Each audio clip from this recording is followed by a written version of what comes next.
السلام علیکم ناظرین، اس ایپیسوڈ کے شروعات میں ہم دیکھتے ہیں ایورانوس اپنے ساتھیوں کے ساتھ ایک جھیل میں سفر کر رہا ہوتا ہے، ایک کھلی اور کشادہ جھیل۔ وہ سپاہیوں سے کہتا ہے، تیزی سے چپو چلاؤ، تیزی سے، ہم جیسے ہی خشکی میں پہنچیں گے جنگل میں گھات لگائیں گے۔ تیمور بوگا کہتا ہے، تمیر خان کے کتے وہیں پہ ہوں گے۔ ان کا ساتھی کہتا ہے، اس جنگ کا فیصلہ ہم پہ منحصر ہے، ہم اگر بے نقاب ہو گئے تو ہمارے سلطان کو نقصان پہنچے گا۔ شامل کہتا ہے، ایسا نہیں ہوگا محمود صاحب، آج اس جنگ میں ہم ہی فتح یاب ہوں گے انشاءاللہ۔ ادھر شہنشاہ دمیر خان محمد اور اپنے سپاہیوں کے ساتھ کے کنارے انتظار کر رہا ہوتا ہے۔ محمد کہتا ہے، تمہارے بھائی نے ہمارے ساتھ بہت بڑی غداری کی، لیکن وہ اورحان کو ہمارے پاس لائے گا دمیر خان، اور یہ وادی اورحان کا انجام ہوگی۔ دمیر خان کہتا ہے، ہم پہلے اورحان کا کام تمام کریں گے اور اس کے بعد میرے بھائی کو سزا ملے گی۔ شہنشاہ کہتا ہے، ہم اسے ضرور سزا دیں گے، تمہارے بھائی کی وجہ سے میں نے اپنا قبیلہ کھو دیا اور میرے بیٹے کا حال کسی مردے سے کم نہیں ہے، درسن کو اس کی سزا ضرور ملے گی۔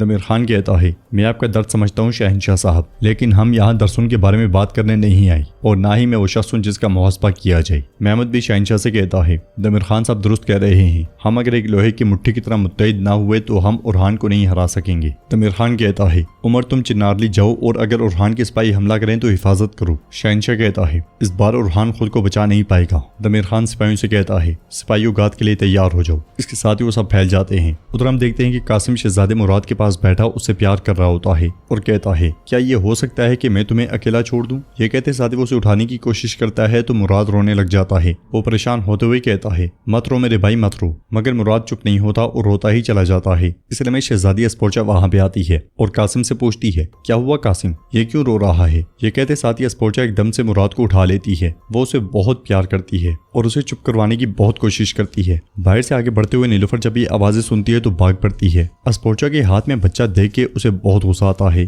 وہ ایک دم سے بچہ اٹھا لیتی ہے اور کہتی ہے، میرا بچہ کیوں رو رہا ہے اسپورچا، تم نے اس کے ساتھ کیا کیا؟ تو اسپورچا کہتی ہے، میں نے کچھ نہیں کیا، وہ رو رہا تھا، میں بھاگ کر اس کے پاس آئی۔ نیلوفر کہتی ہے، تو پھر یہ اس حال میں کیوں ہے؟ تم نے میرے بیٹے کو کیا کیا ہے؟ تم یہاں کیا کر رہی ہو؟ قاسم کبھی اسپورچا کو دیکھتا ہے اور کبھی اپنی ماں کو۔ اسپورچا کہتی ہے، تم مجھ پر کس بات کا الزام لگا رہی ہو نیلوفر؟ کیا میں کوئی قاتل ہوں؟ تم ایسا کیسے سوچ سکتی ہو؟ نیلوفر اس سے کہتی ہے، اب مجھ سے اور میرے بچوں سے دور رہو۔ اس لیے میں ملون خاتون وہاں پہنچتی ہیں اور پوچھتی ہیں، نیلوفر یہاں کیا ہو رہا ہے؟ اسپورچا کہتی ہے، میں نے کچھ نہیں کیا، میں نے بالکل کچھ نہیں کیا۔ یہ کہتے ساتھ ہی وہ چلی جاتی ہے۔ ملون خاتون نیلوفر سے پوچھتی ہیں، میں نے پوچھا کیا ہو رہا ہے؟ نیلوفر کہتی ہے، میں اس کے رونے پر بھاگی تو یہ اسپورچا کی گود میں تھا، اس کے ماتھے پر یہ سرخی دیکھیں، کون جانے اس نے میرے بیٹے کے ساتھ کیا کیا ہے۔ قاسم ایک دم سے بولتے ہوئے کہتا ہے، میں نے یہ کیا ہے، میں اسے گود میں لینے کی کوشش کر رہا تھا تو اس کا سر جھولے سے ٹکرا گیا، ماں یہ مجھ سے انجانے میں ہوا۔ نیلوفر اس پر چلاتے ہوئے کہتی ہے، اگر تمہارے بھائی کو کچھ ہو جاتا تو؟ قاسم کہتا ہے، یہ جان بوجھ کر نہیں ہوا۔ ملون خاتون قاسم سے کہتی ہے، قاسم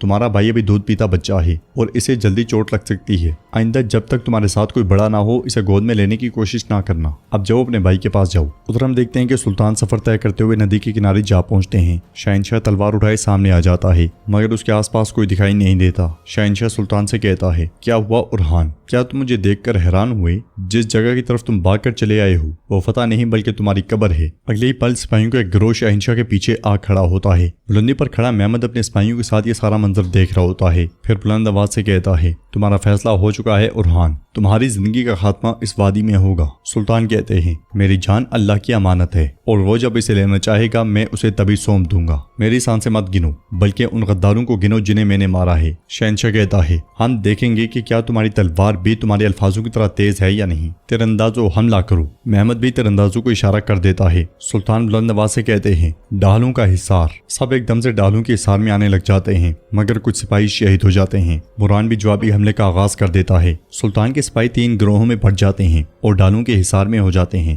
برہان سلطان سے کہتا ہے، دمیر خان ان کے درمیان نہیں ہے میرے سلطان، کچھ نہ کچھ سازش رچی جا رہی ہے۔ شہنشاہ چلاتے ہوئے کہتا ہے، جو چالیں تم نے چلی تھی وہ تمہارے ہی گلے پڑ گئی ہیں اورحان، نہ وہ دیوار جس کے پیچھے تم چھپے ہو اور نہ وہ سلطنت جس کے تم پناہ لیتے ہو وہ تمہیں بچا سکے گی، تم اپنی جان سے ہاتھ دھو بیٹھو گے۔ سلطان کہتے ہیں، لالچ نے تمہاری آنکھوں کو اتنا اندھا کر دیا ہے کہ تم بھول گئے ہو کہ ایک سردار کیسے لڑتا ہے۔ ہم سمندروں اور دریاؤں کو عبور کر لیتے ہیں پھر بھی تم جیسے غداروں کو موقع نہیں دیتے۔ اگلے ہی پل ایورانوس ایک طرف سے سپاہیوں کو لے کے پہنچ جاتا ہے، جنہیں دیکھ کے سلطان خوش اور شہنشاہ پریشان ہو جاتا ہے۔ شامل کہتا ہے اگر آج کوئی اپنی جان گنوائے گا تو وہ تم ہوگے شہنشاہ، یہ وادی تمہاری قبر بنے گی۔ شہنشاہ کہتا ہے اورحان اس بار نہیں، تم اس بار صحیح اندازہ نہیں لگا سکے۔ مگر اسی لمحے ایورانوس کے سپاہیوں کے اوپر سے دمیر خان پہنچ جاتا ہے۔ تیمور بوگا چلاتے ہوئے کہتا ہے حصار بناؤ حصار۔ یہ منظر دیکھتے ہوئے شہنشاہ بہت خوش ہوتا ہے اور سلطان بہت پریشان کیونکہ وہ ہر طرف سے گھیرے جا چکے ہوتے ہیں۔ دمیر خان کہتا ہے میں اس ریاست کو دفن کر دوں گا جسے تم نے عثمانیہ کا نام دیا ہے اورحان۔ سلطان کہتے ہیں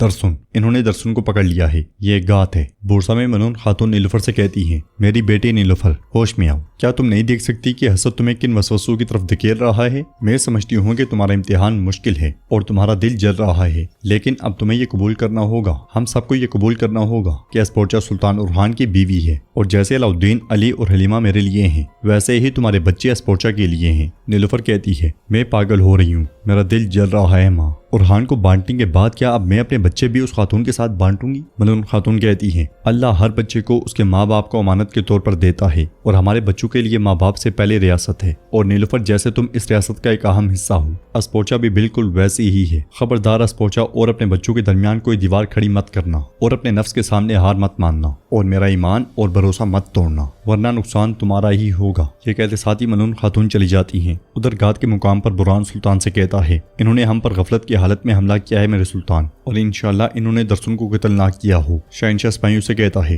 تیر اندازی جاری رکھو۔ وہ ساتھ ساتھ تیر برساتے ہیں اور ساتھ ساتھ گھیرا تنگ کرتے جاتے ہیں۔ ادھر سپاہی ایک زخمی بازنطینی کمانڈر کو لے کر بورسا میں داخل ہوتا ہے۔ یہ منظر دیکھ کے علاؤالدین پوچھتا ہے یہ کیا ہو رہا ہے، یہ آدمی کون ہے اور اس کی یہ حالت کیسی حالت ہے؟ تو سپاہی کہتا ہے یہ شہنشاہ کا کماندار ہے میرے وزیر، اور یہ اسپورچا خاتون سے ملنا چاہتا ہے۔ بلندی سے یہ منظر اسپورچا دیکھتی ہے اور لیون پکارتے ہوئے وہاں سے بھاگ پڑتی ہے۔ زخمی لیون کو گھوڑے سے نیچے اتارا جاتا ہے۔ اسپورچا تیزی میں اس کے پاس پہنچتی ہے اور کہتی ہے لیون تم یہاں کیا کر رہے ہو؟ نیلوفر بھی بلندی پر آ کر یہ منظر دیکھنے لگ جاتی ہے۔ اسپورچا پوچھتی ہے تم میرے بابا کے پاس کیوں نہیں ہو؟ کہیں میرے بابا کو کچھ ہوا تو نہیں؟ لیون شرمندہ ہوتے ہوئے کہتا ہے آپ کے بھتیجے اینڈرونیکوس نے بغاوت کر دی ہے، قسطنطنیہ زوال پذیر ہو گیا ہے شہزادی۔ اسپورچا پوچھتی ہے کیا بابا ٹھیک ہیں، کیا وہ زندہ ہیں؟ لیون کہتا ہے انہیں دولمیایت خانقاہ میں جلاوطن کر دیا گیا ہے۔ یہ سن کے اسپورچا بہت پریشان ہو جاتی ہے۔ علاؤالدین لیون کو شفا خانے کی طرف لے جاتا ہے اور ساتھ میں کہتا ہے ہمیں تفصیل سے بتاؤ کہ کیا ہوا ہے۔ اسپورچا بلند آواز سے کہتی ہے میرا گھوڑا تیار کرو جلدی۔ منون خاتون آگے بڑھتے ہوئے کہتی ہے تم کہیں نہیں جاؤ گی۔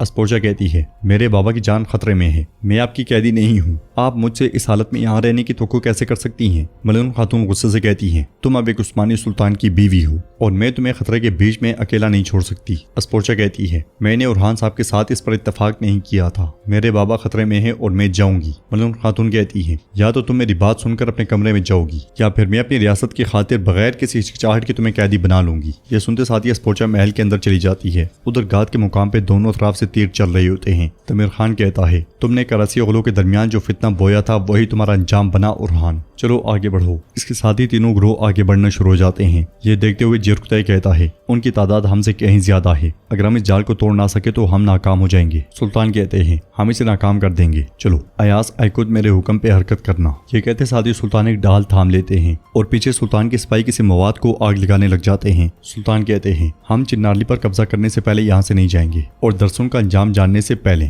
ہرگز نہیں۔ سلطان کے حکم پہ ان کے سپاہی اگلے لمحے دھماکہ خیز مواد شہنشاہ کے سامنے پھینک دیتے ہیں۔ دھماکہ ہوتا ہے اور شہنشاہ کے سپاہی دور دور جا گرتے ہیں۔ پہاڑی پر کھڑے دوسرے گروہ پر بھی گولے پھینکے جاتے ہیں، جس کی وجہ سے سپاہی کلابازیاں کھاتے ہوئے پہاڑی سے نیچے گرنا شروع ہو جاتے ہیں۔ ہلچل اور دھواں پھیلانے کے بعد سلطان کہتے ہیں ہم یہاں سے پیچھے ہٹیں گے۔ ساتھ ہی وہ سب آہستہ آہستہ پیچھے ہٹنا شروع ہو جاتے ہیں۔ دھواں کافی زیادہ گہرا ہوتا ہے۔ دمیر خان کچھ نظر نہ آنے پر چلاتے ہوئے کہتا ہے بھاگو بھاگو ان کے پیچھے بھاگو۔ یہ سن کے اس کے سپاہی چوٹی پر سے اترنا شروع ہو جاتے ہیں۔ شہنشاہ بھی سپاہیوں کے ساتھ پیش قدمی شروع کر دیتا ہے۔ ناظرین اس کے بعد ہم دیکھتے ہیں کہ بورسا میں اسپورچا بہت پریشان ہوتی ہے، اس لیے میں قاسم، سلیمان اور کلثوم وہاں آتے ہیں اور کلثوم اس سے پوچھتی ہے کیا تم خوش ہو؟ تمہاری وجہ سے میری دادی قاسم پر ناراض ہوئی ہیں۔ اسپورچا پوچھتی ہے قاسم کیا وہ تم سے بہت ناراض تھیں؟ قاسم مایوسی کا اظہار کرتا ہے۔ اسپورچا ان سے کہتی ہے میں معافی چاہتی ہوں، کاش میں نے انہیں بتا دیا ہوتا کہ یہ میری وجہ سے ہوا ہے۔ جواب میں قاسم کہتا ہے نہیں بلکہ مجھے آپ سے معافی مانگنی چاہیے، میری وجہ سے میری ماں آپ پر بلا وجہ ناراض ہوئی۔ پیچھے سے سلیمان کہتا ہے بلا وجہ نہیں، جب سے یہ آئی ہیں میری ماں اور اداس ہیں، سب کچھ برا ہو گیا ہے، آپ آئی ہی کیوں ہیں؟